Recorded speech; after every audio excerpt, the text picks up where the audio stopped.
What's up, dogs? Welcome to the new series, Nostalgically Bad Kid Shows. In this series, we're going to go in depth into what I like to call bad kid shows, but they're nostalgic for some reason. The whole meaning of nostalgia is basically you're looking back on the past. So, over the weekend, I made a list of 20 different shows, and I drew a name from said list last night, and that's what we're covering today. Now, with this series, Nostalgically Bad Kid Shows doesn't have to be the show itself.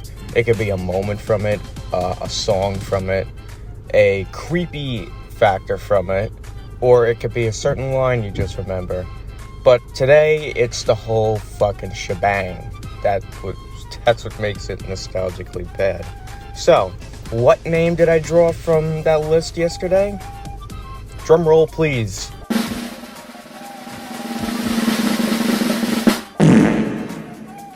Oh, fuck. Alright, I guess we're doing this. Watching the show gives me the feeling of the worst diarrhea ever, where no matter how bad the thought is, the only way to get rid of it is by shitting it out at a rapid pace. So this whole goddamn show is pretty nostalgically bad. I think I only remember watching it because I was a kid obsessed with aviation back then. And this, looking back on it now, I realize, what the fuck was I thinking? But then again, I was about 4. So, yeah, obviously I would be distracted by this shit. So, today, in 3 categories, I'm going to discuss why this is a nostalgically bad show. Number 1, it's nostalgic because I'm just looking back on it. I'm talking about, this is like my fucking childhood right here. And second of all, we're going to go into setting, character design, and finally, the whole plot line of it. And we're going to see why it doesn't work. Right off the bat, let's talk about these fucked up character designs.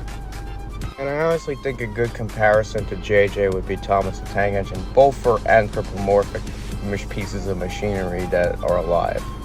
But where is it that where Thomas works, Jayjay fucking fails miserably? So addressing the obvious elephant in the room here, the human skin color with the lips and these faces. Also, the design of the plane itself doesn't look like much of a plane, where the only way you could tell is by the wings, the engines, and the wheels that it's an airplane. Other than that, this thing looks like a fucking freak of nature. It's like somebody took a baby doll, cut the face off of the head, and stuck it on the front of a toy aircraft, and there you go. The fucking flesh-colored faces are terrifying.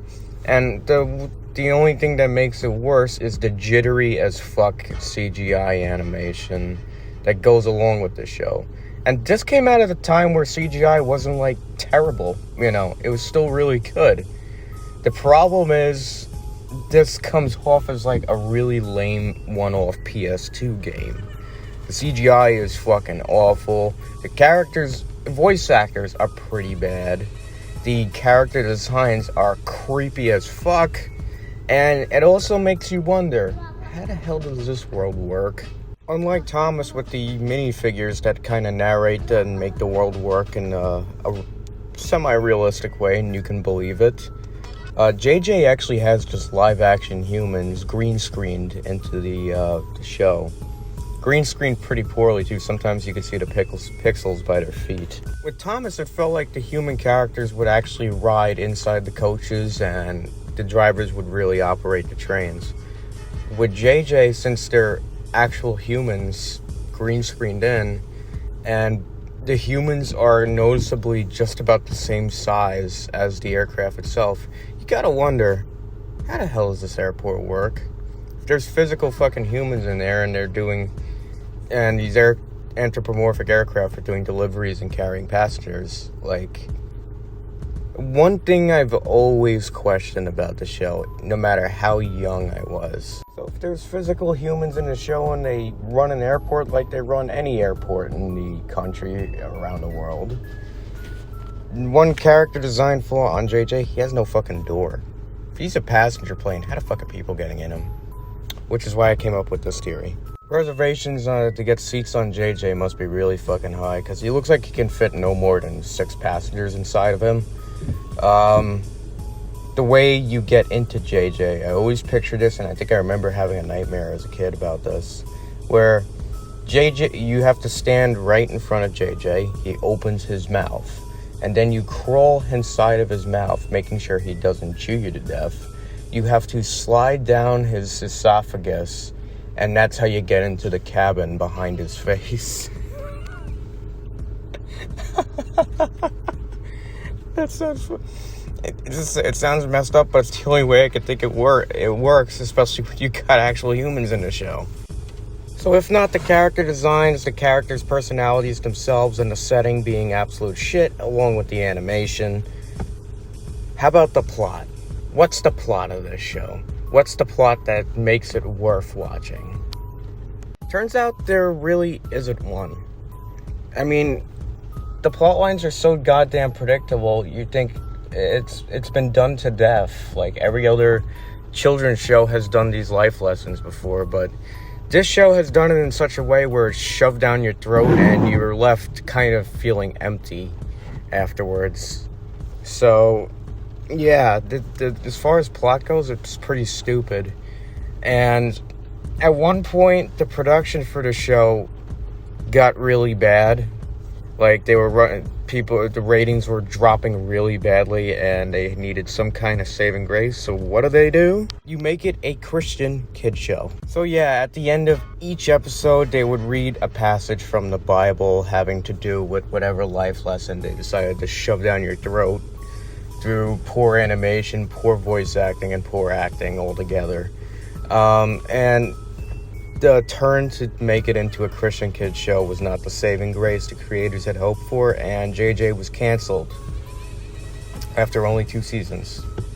So, that's the end of that. In terms of plotline, life lessons, animation, quality, and characters, and actual actors, I'm going to give this show a 0.5 out of 10. That's how bad I think this is. On a nostalgia note, I'll give it a 4 out of 10, because the only reason I remember it is because of how fucked the character designs were. And speaking of character designs, I forgot to mention, there's a couple ground vehicles in the show.